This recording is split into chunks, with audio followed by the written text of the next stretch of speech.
Olá, bem-vindos ao canal Teatro Entre Fotos. A proposta deste canal é o lançamento de um vídeo a cada 15 dias com a resenha de uma peça. Nos intervalos, nós vamos publicar a entrevista com algum profissional envolvido nesta montagem, mas fique ligado no nosso canal, porque às quintas-feiras pode ser que a gente publique aí algumas surpresas para vocês. Este canal foi idealizado por Ronaldo Lazakowski, professor, com fotos de Ronaldo Gutierrez, especializado em moda e teatro, e locução de Maurício Faria. Entre no nosso canal, deixe o seu like, inscreva-se no canal e ative o sininho, porque assim você será avisado de todas as novidades que o canal Teatro Entre Fotos traz para você. Vem com a gente que tem um montão de novidades. Canal Teatro Entre Fotos te esperando. Olá, bem-vindos ao canal Teatro Entre Fotos e nós vamos conversar hoje com Tiago Lidier. Ele é ator, diretor teatral do Círculo de Atores e também tradutor. Bem-vindo, Tiago. Nós queremos iniciar agradecendo imensamente por você ter aceitado aí o nosso convite para essa entrevista. Seja muito bem-vindo. Muito obrigado, boa tarde. Eu que agradeço. Uma felicidade estar aqui com vocês. Estou acompanhando o canal desde o começo. O canal está lindo. Dá os parabéns para vocês, que trabalho muito legal que vocês têm feito. E obrigado pelo convite. Legal. Tiago, para fazer essa entrevista, nós tivemos que preparar um pouquinho antes, né? Navegando aí pela internet, e nós descobrimos várias coisas erradas a seu respeito. É mentira. Nós vasculhamos um pouquinho. A única coisa que a gente não encontrou e que está muito curioso é saber assim, onde que inicia a sua carreira? Quando nasce o ator Tiago Lidier? Eu me formei numa escola de teatro que infelizmente já não existe mais, que é a Escola de Teatro Everton de Castro, que por questões financeiras acabou fechando e tal. E lá na escola tinha um corpo de atores, de professores muito interessante, mas eu sentia que quando eu saí da escola ainda não tinha entendido ainda muito o que estava acontecendo, né? Tinha aquela ideia de fazer teatro, de ser ator, mas não entendia exatamente o que era ser ator, o que era estar no teatro, né? O que demandava esse caminho. E aí fiquei um tempo batendo cabeça ali, com o registro na mão, pensando para onde que vamos, o que fazemos, fazendo uma faculdade ali mais ou menos junto. E aí, em 2004, eu entrei para o Núcleo Experimental do Teatro Popular do SESI, que é uma espécie de uma pós-graduação para jovens atores, assim, né? Eu acho que existia até pouco tempo, se eu não me engano, esse ano, ano passado, que foi eles pararam com o projeto, mas era um projeto que durante o primeiro ano a gente tinha um ano de oficinas e workshops com diversos profissionais da área, e no segundo ano nós éramos contratados para fazer um espetáculo ali no mezanino do SESI. É um espaço pequenininho, mas que é super legal, tem uma baita infraestrutura, e você está dentro do SESI, né? Que tem uma estrutura que em São Paulo é uma das melhores, com certeza. E aí, nesse curso, eu tive uns pequenos luxos, eu digo, assim, aquelas pequenas pérolas que a vida tira pra gente, né? A coordenadora da minha época do curso era a Isabel Sete, que é professora de técnica vocal lá da EAD. Para mim é uma grande mestra na minha vida, assim, uma dessas feiticeiras do teatro, né? Que quando você se deixa tocar, ela leva a sua vida para um outro espaço, assim. E junto com a coordenação dela, a gente tinha a Lu Favoreto da Companhia Nova Dança fazendo um trabalho de reestruturação corporal para a gente. E aí, durante o ano, a gente recebeu algumas visitas de outros profissionais que faziam uma pequena oficina com a gente, e aquela oficina ia reverberando depois durante o trabalho. E no meu ano, a gente teve a sorte de receber o Cacá Carvalho, a Juliana Carneiro da Cunha, que estava passando férias no Brasil, lá do Teatro de Soleil. A gente teve a sorte de, naquele momento, ela estar disponível para uma oficina. O Roberto Batti, que é o diretor do Cacá Carvalho lá em Pontedera, né, um italiano maravilhoso, e a Denise Stoklos. Passar por essas quatro visões viscerais, né, completamente entregues, de fato, acho que a gente pode chamar de sacerdotes, assim, né, do nosso ofício, realmente foi um movimento muito intenso para mim e que primeiro quebrou tudo que eu já olhava, né, assim, o que eu imaginava que poderia ser, e ao mesmo tempo me lançou no abismo, porque e agora? Para onde vamos? E daí depois a gente fez na sequência um espetáculo também com a direção da Isabel que se chamava O que eu entendi do que o Tom Zé disse, que também foi assim, eu considero a minha estreia profissional no teatro, que a gente ainda tinha Cláudia Shapira nos figurinos, Guilherme Bonfante na iluminação e Andréa Drigo, uma preparadora vocal maravilhosa, fazendo o trabalho vocal com a gente. E todo musical, a direção musical do espetáculo. E naqueles absurdos que às vezes acontecem na nossa vida, o Estadão quis fazer uma matéria antes da estreia, levando o Tom Zé para assistir um ensaio do espetáculo. Então, a gente ainda estreou o espetáculo para o próprio Tom Zé, inspirados pela obra do Tom Zé, uma obra toda inspirada, né, no trabalho, na vida dele. A gente teve a honra de tê-lo na plateia como o primeiro espectador do espetáculo. Quer Então, dizer que depois de tudo isso, você falasse, não quero ser ator, você ia apanhar, né? não é? Receber um presente assim, né? Eu falei, eu nunca ganhei uma galharufa, mas nem precisa com uma estreia dessa assim. Deixa a gente muito mal acostumado, inclusive, porque ainda e além de tudo isso ainda tinha salário, quer dizer, era uma realidade completamente à parte do que a gente está acostumado.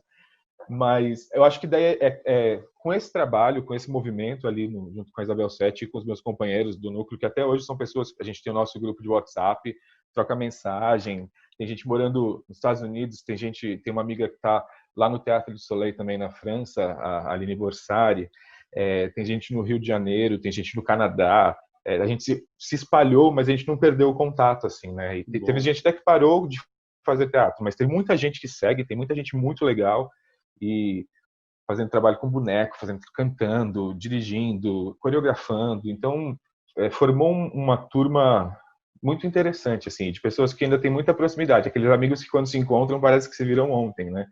A gente conseguiu criar uma conexão tão forte e poderosa que é difícil de se desfazer. Bacana quando você pontua isso assim no início aí da tua carreira, porque assim, a gente está levando alguns vídeos também de quintas-feiras de jovens atores, né, para falar para o pessoal que está saindo do curso de teatro, assim, que há uma certa ilusão, que você acaba o curso de teatro e fala assim, sou ator, né? E na maioria das vezes o que o ator profissional fala é isso, né? Eu acabei o curso, eu falei, e agora, né?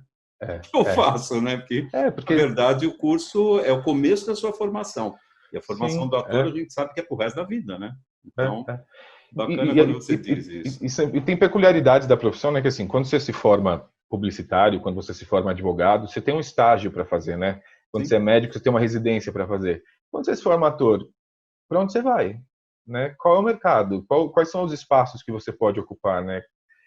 Eu acho que é um pouco mais, para a gente é um pouco mais nebuloso, eu acho, né? Então, para quem está começando, é legal entender quais são as possibilidades, porque são muitas possibilidades, né? Mas E é a gente legal. não, e quando a gente pega o registro, a gente ainda, a Isabel, nossa coordenadora, falava muito isso, eu gosto de repetir. A gente não é ator, né?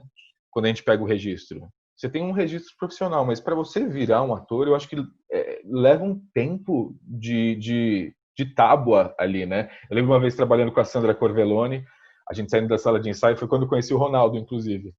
O Ronaldo Gutierrez, fotógrafo maravilhoso, que fez as fotos lá do Sidemen. Era um espetáculo muito bonito.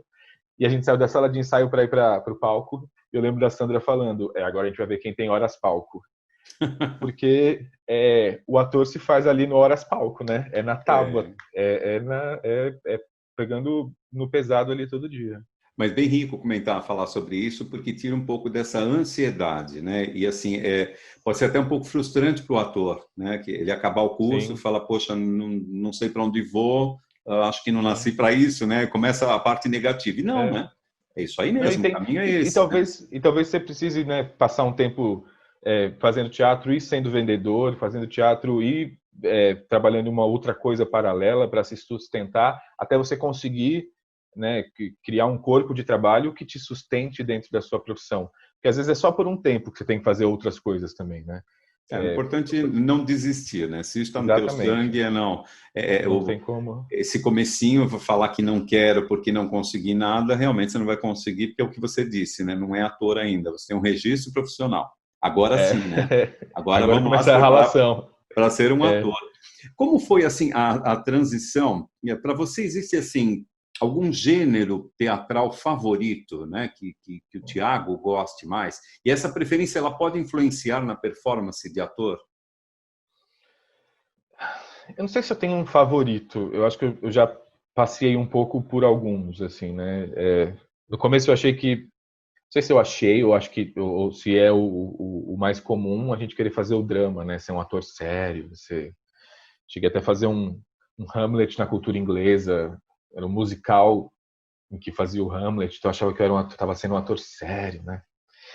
E fiz musicais e acabei fazendo bastante comédia, mas eu não achava que eu tive lá no núcleo do SESI tem um grande amigo, Alex Moreno, que é um grande humorista e que tinha na época que a gente estava trabalhando junto um grupo de humor chamado Os Cretinos, que eu acabei até escrevendo umas sketches para eles assim. Mas eu não me achava engraçado, eu não me achava eles eram comediantes, né? Eu era ator, eu estava tentando entender o que eu queria fazer.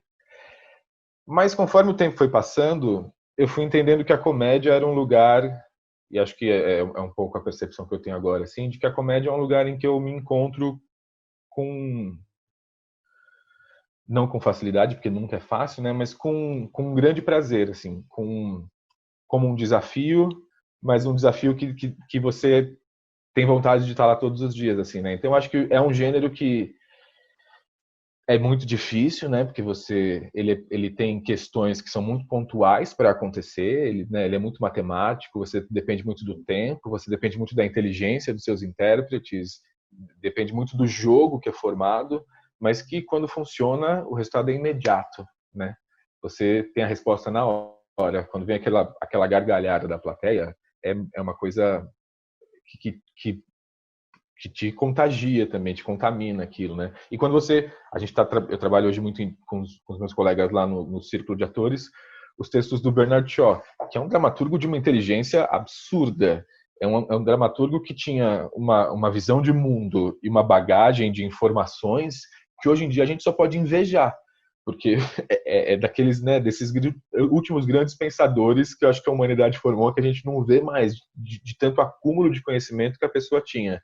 Então, você conseguir extrair da plateia essa risada associada a essa inteligência, né? Eu acho que é o que tem me seduzido muito no momento, assim. E É tem sido um grande complexo, né? O desafio. trabalho de comédia, ele é bem complexo, ele não é simples, não. As pessoas costumam falar, é fácil, né? Basta contar Se uma fosse piada, fácil, mas... se fosse É, fácil fazer rir, tava todo mundo contando piada aí, né? Não tinha tanto exato. tiozão do pavê. E até a piada mais sem graça, se contada por alguém que domina isso, fica engraçadíssima, né? Tiago, você é ator, mas também é diretor de teatro. Como é que foi essa transição, essa passagem de ator para diretor? Eu não me considero um diretor ainda. Não. Eu acho que dirigi muito pouco ainda para me considerar um diretor. Eu acho que eu sou um ator que dirige, né? Talvez com o processo um dia eu até me assuma um diretor.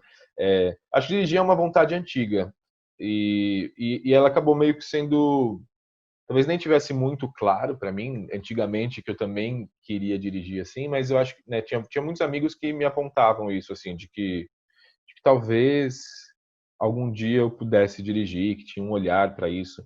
Mas durante muito tempo eu fiz parte de um outro grupo, né? Agora eu faço parte do Círculo de Atores, mas ajudei a construir um outro grupo, fiquei 10 anos nesse outro grupo, e nem sempre quando você está no grupo tem papel para você, né? Quando você é ator. Nem sempre os espetáculos e os projetos têm o seu perfil, de algum personagem que tenha o seu perfil. E às vezes você fica sem ter o que fazer, né? E aí, num desses espetáculos, logo no começo do grupo, assim, eu lembro que o diretor falou: Ó, dessa vez não tem nada para você atuar. E eu falei: Bom, mas eu quero fazer teatro, né? Será que, sei lá, não posso ser seu assistente? Você tem um assistente aí? Ele falou: Ah, pode, vem ser meu assistente. E aí comecei fazendo trabalho de assistência de direção e acabei sendo assistente de direção de muitos diretores, assim. Eu trabalhei acho que uns 8, 9 diretores diferentes, pessoas muito legais do mercado, né? Marco Antônio Pâmio, Rafael Gomes, que é um grande amigo, assim, fui assistente dele, preparador de atores no primeiro espetáculo. Otávio Martins, a Sandra Corvelloni, o Zé Henrique de Paula, o Isser Coric, Daniel Alvim. E trabalhei com pessoas com visões muito diferentes, formações muito diferentes, e muito inteligentes, talentosas. E acho que eu fui ser assistente de direção um pouco para entender melhor como eu poderia ser um melhor ator, né? Assistindo os atores ali no momento do ensaio, criando qual era a postura, qual era o olhar, qual era a maneira de se relacionar que poderia, né, favorecer o trabalho de criação de um ator e que eu podia incorporar no meu trabalho de ator. E um efeito colateral disso, acho que foi desenvolver um pouco um olhar para a direção, né? Entender como funciona o todo, assim, porque é isso, quando você está de assistente, você conversa com o figurinista, você conversa com o cenógrafo, você conversa com o técnico, você conversa com a produção, você, né, você está em contato direto com a direção, você começa a criar um olhar para aquilo, a entender como funciona de fato o mecanismo de um espetáculo, de uma companhia, de um teatro, que eu acho que foi um ganho que eu não esperava e que sorte a minha, assim, né? A vida tem essas surpresas agradáveis, da gente acabar aprendendo coisas interessantíssimas, se apaixonar por essas coisas sem nem saber que elas estavam ali, assim. Eu vou dedar um pouco você, porque apesar de você falar, o que mais eu admiro no profissional é a humildade. Então você falou assim, não, não me considero um diretor. É diretor, sim, pessoal, ele está mentindo para vocês, porque ele foi diretor da premiada A Milionária. Agora eu quero saber como é que foi pegar esse texto de Bernard Shaw. Você já falou, você fez um grande elogio a Bernard Shaw e, sem dúvida alguma, um autor maravilhoso. Como é que esse texto chegou até você, Tiago? Sorte um pouco. A Milionária é um projeto do Círculo de Atores, né, que é um grupo, um coletivo de atores aqui de São Paulo, encabeçado pelo Sérgio Mastro Pasqua, que tem a Selene Marinho, nossa produtora, junto com a gente, a Maravilhosa. Patrícia Pichamoni, maravilhosa, trabalhou com vocês, né? Parceiros e parcerias já assim muito importantes para o grupo, apesar de ser um grupo jovem. Fomos dirigidos pelo Marco Antônio Pâmio, a Clara Carvalho, já é uma companheira que tem estado junto com a gente. Então, o Sérgio me chamou para fazer essa direção da Milionária. Ele tinha assistido uma outra direção que eu tinha feito com uns amigos. Um amigo meu se formou lá no INDAC, um amigo de muitos anos, se formou ator no INDAC, estava com o grupo deles. Eles queriam montar alguma coisa. Essa história, né, de você sair da escola, o que eu faço?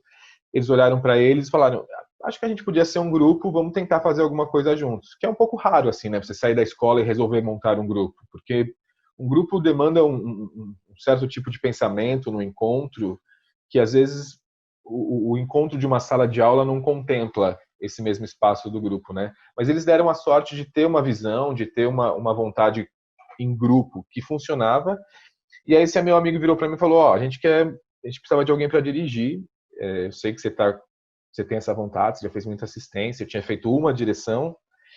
E ele falou: você quer dirigir? A gente queria conversar com você. Eu falei: vamos ver o que tem aí, né? E eles me trouxeram um texto do Matei Wisniewski chamado O Espectador Condenado à Morte. E quando eu li, eu falei: era o pré-golpe, assim, e a peça é um julgamento de um espectador que sentou na cadeira errada, e ele foi condenado à morte naquele espetáculo, e forma-se o julgamento dele para convencer o restante da plateia de que ele realmente tem que ser assassinado naquela noite. E tinha muitas similaridades com o processo político que a gente vivia naquele momento, assim, né? E que tornou o nosso país o que o nosso país está hoje, assim. E aí aquilo me interessou demais. E eu falei: bom, não sei se eu sei dirigir, estou começando, vocês também estão começando. Então, Lá se vem vocês ele, lá vem toparem. ele. Lá vem. Porque você não pode querer vender mais do que talvez você possa Sim, entregar. entregar, né? Vamos tentar. Se vocês toparem tentar juntos, eu também topo. E foi muito legal, assim. Não foi um espetáculo visto muito pela classe, mas foi um espetáculo visto muito por um público espontâneo, o que para mim foi muito significativo, assim, né? Porque é tão difícil a gente conversar com as pessoas ditas normais, né? A gente, infelizmente, às vezes fica falando com a nossa bolha mesmo, assim, né? E como eles eram recém-formados, todos, essa história, todos tinham outros trabalhos também. Então, era jornalista, era advogado, trabalhava no banco, era engenheiro, trabalhava na secretaria de municipal. Cada um tinha uma outra ocupação além de querer ser ator, assim, na época. Então eles fizeram um catarse para levantar o trabalho, e acabou que esse público, esses amigos, essas pessoas próximas deles que ajudaram a levantar, assistiram a peça e ajudaram a ter, acho que 4 ou 5 temporadas em teatros diferentes. Passou pela Funarte, passou pelo Viga, passou pelo Pequeno Ato, voltou na Funarte. Então eram só 40 espectadores por sessão, mas a gente costumava ter 38, 35, Casa né? lotada, né? Casa lotada todas as noites, foi um sucesso. Legal. E aí o Sérgio assistiu o espetáculo, gostou, e a gente, né, eu tinha acabado de sair, nós tínhamos acabado de sair do outro grupo, ele falou, por que nós não tentamos fazer a Milionária? Falei, bom, é isso, Sérgio, você viu esse espetáculo, eu não sei se eu sei dirigir, vamos tentar. A gente já tinha feito outros projetos do Bernard Shaw juntos, né? Nós tínhamos feito Cândida, ele depois tinha montado O Homem do Destino, que eu acabei entrando no meio da temporada para substituir uns atores. E na sequência que a gente resolveu, que a gente teve a sorte de ser contemplado pelo edital do Zé Renato, da Prefeitura aqui de São Paulo, para montar o espetáculo, na mesma época a gente conseguiu um patrocínio para fazer A Profissão da Senhora Warren. E aí ele me chamou, ele falou com a produção, me indicou para o Marco Antônio Pâmio, eu já tinha trabalhado com o Pâmio num outro espetáculo que eu tinha traduzido, tinha sido assistente de direção também.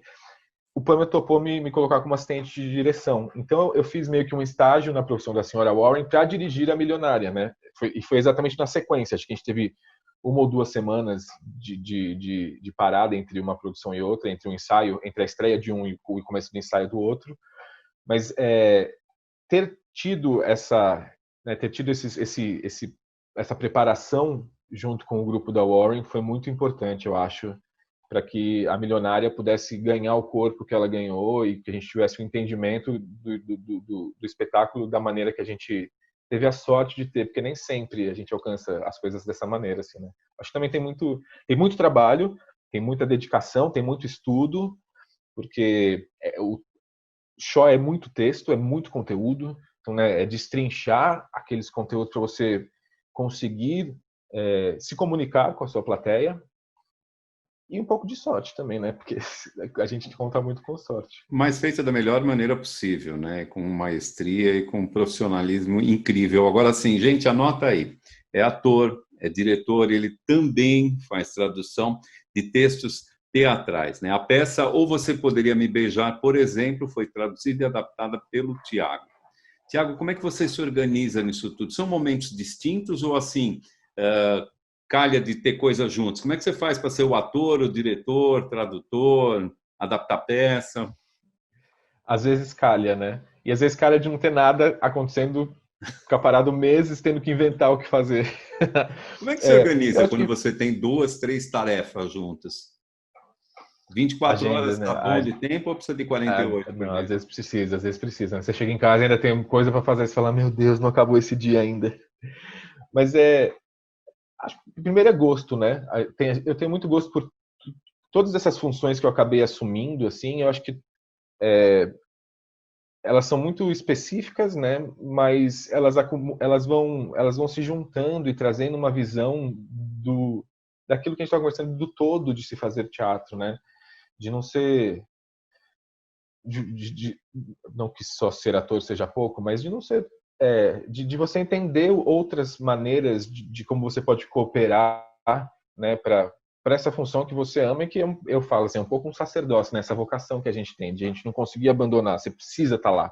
Então você precisa entender também como você pode cooperar, porque às vezes o teatro não te quer cooperando naquele lugar. Eu acho que o teatro tem sido muito generoso comigo como ator.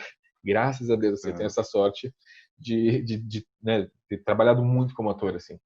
Mas às vezes ele também te chama para umas outras funções e quando o teatro chama, você tem que ir, porque é tão difícil ele te chamar que a gente acaba indo, né?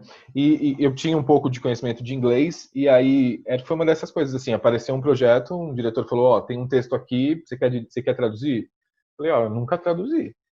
Ah, mas eu acho que você tem um conhecimento de inglês que você vai conseguir usar para isso. Você é ator, você gosta de ler, você tem, né, você tem um gosto pela palavra, acho que você vai conseguir entender um pouco como trabalhar com isso. E tem um pequeno cachê. Falei, bom, nunca fiz e vão me pagar para fazer? Ainda vão me pagar? Caramba! Que milagre!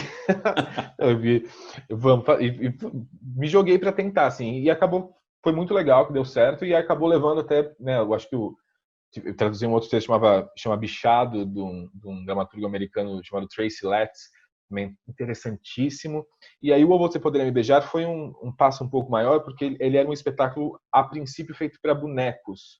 Então, era um elenco híbrido. Eram atores atuando com manipuladores ali e bonecos de 3/4 de altura de um ser humano. Então, grande parte das falas era feita pelos manipuladores. Cada boneco tinha 3 manipuladores. Então, Nossa. eram 3 pessoas falando aquilo, né? Então, tinha que entender como transformar aquela estrutura para que aquilo fosse dito por apenas um personagem.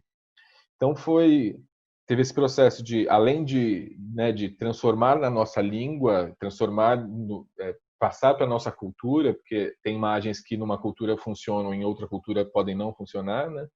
Ainda tinha de como fazer essa transposição do boneco para o ator. Então foi um desafio delicioso que eu acho que acabou rendendo um bom fruto, assim, né?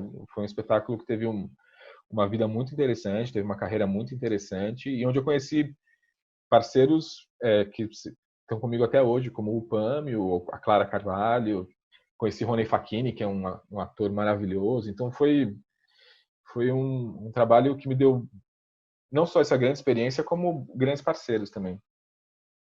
Tiago, apaixonado. É muito bom, é gostoso falar com você, porque você é uma pessoa apaixonada pelo que faz, né? E dentro do teatro, com todas essas funções, quer dizer, tudo te encanta. Eu não vou nem te perguntar qual que você gosta mais, se é ser ator ou diretor, porque eu acho que você gosta de tudo que né, que diga teatro, né? Eu gosto. Tiago, o nosso canal, ele tá gatinhando ainda. Ele tem algum tempinho aí. Ele é muito novo. Mas, assim, na sua opinião, de que maneira a gente pode ajudar? Você acha que esse canal ajuda, sim, a divulgação das artes teatrais? Eu acho que vocês estão fazendo um trabalho belíssimo e acho que vocês encontraram um caminho que a gente ainda não tinha, né, nas redes, assim, de esses vídeos que vocês fazem antes das entrevistas, contando um pouco sobre as produções, sobre os espetáculos, sobre os textos, né? A gente percebe o esmero na pesquisa que é feita. Vocês têm esse acervo de imagens que é um luxo, porque o Ronaldo é um dos grandes, né, fotógrafos de teatro contemporâneo, assim. Então vocês têm um acervo dessa história recente, e nem tão recente, desculpa, Ronaldo, do teatro brasileiro, assim, que é um luxo mesmo, assim, né? Que é de alta qualidade. E vocês têm feito esses vídeos contando um pouco pra gente, que despertam o interesse do espectador para aquilo, né? Dá vontade de ir atrás do espetáculo, assim. A gente fica até triste de que o espetáculo não esteja mais em cartaz. Você fala, putz, se você já viu se falar, queria ver de novo. Se você não viu, você fala, mas eu não vi. Eu tinha que ter visto isso.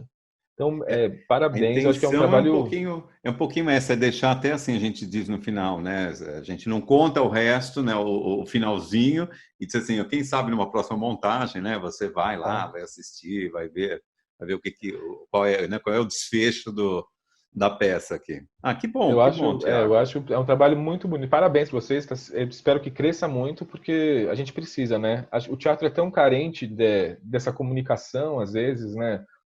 A grande imprensa tem diminuído cada vez mais o espaço, então a gente tem que contar com os independentes, né? A gente tem que contar com os canais menores, a gente tem que se juntar para crescer, né? Acho que tem tanta vocês e tem muita gente bacana aparecendo nesse momento. Isso é muito legal de ver, assim, né? Tem blogs aparecendo, Sim. tem gente jovem também vindo com vontade de escrever sobre, de falar sobre. Então, se tem gente querendo falar sobre, pra gente é um sinal de que talvez as coisas estejam se movimentando mesmo, assim, né? Porque a gente quer isso, gente apaixonada por teatro, né? Porque o teatro é isso que você falou, o teatro apaixona, não tem como. É. Tiago, a gente encerra o nosso bate-papo e eu deixo um espaço para você, para que você nos deixe, para nós, para os seus espectadores, para os seus fãs, seguidores, quais são os projetos futuros, o que já está aí no forninho para sair e seus contatos, né? Se você quiser deixar aí suas redes sociais para o pessoal ir atrás de você, Tiago Ledier. Bom, agora tudo parado, a gente está esperando para ver como o mundo se desenvolve daqui para frente, né? Mas nós do Círculo de Atores continuamos estudando Bernard Shaw, estamos trabalhando em novas traduções de textos do Bernard Shaw, temos planos de uma nova montagem de um texto dele se não é inédito, faz muito tempo que não é montado no Brasil, e é um texto que, curiosamente, fala um pouco sobre doenças e pandemias Olha só.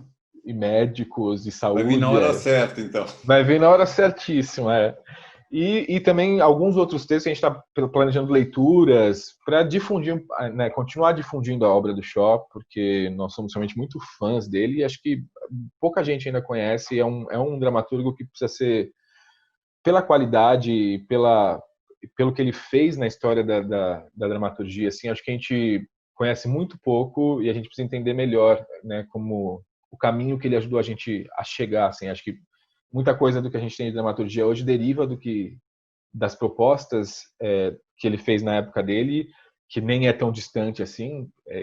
Um dramaturgo que morreu em 1950, viveu muito tempo, mas morreu agora em 1950, então ele ainda é muito próximo da gente. E além disso, tem um filme que eu fiz, chama Música para Morrer de Amor, que entra nas plataformas, entrou dia 20 de agosto, no Oi Play, Vivo Play, no Now, e daqui a pouco deve derivar para as outras plataformas também. E é um filme que nasceu de um espetáculo chamado Música para Cortar os Pulsos, do Rafael Gomes, que é um diretor e dramaturgo, assim, acho que acima de qualquer suspeita, né? Nesses últimos 10 anos que ele está aí no mercado, fez coisas maravilhosas, o Bom Chamado Desejo, Gotas d'Água sobre Pedras Escaldantes, o Gota d'Água Seco, e Música para Cortar os Pulsos foi o primeiro espetáculo dele, que ganhou a PCA de melhor espetáculo jovem, se não me engano, em 2010, e aí acabou se desenvolvendo num filme, que é o Música para Morrer de Amor, que tem participações, assim, luxuosas como Denise Fraga e Sueli Franco. Um elenco de protagonistas, dois deles, o Vitor Mendes e a Mayara Constantino, grandes amigos, grandes parceiros de trabalho, que fizeram um espetáculo lá atrás e que, né, estão juntos, e a gente está junto há muito tempo. Caio Horovics, que entra para fazer um trabalho lindíssimo, e o Rafael Gomes, diretor roteirista, que eu sou suspeito para falar, porque eu sou um grande fã, além de amigo. Então, e nessa época de quarentena, é um filme que fala sobre afeto, sobre encontros, sobre amores, com uma trilha sonora que é um desbunde que vai, assim, de Gal Costa a ópera, passando por Leandro e Leonardo.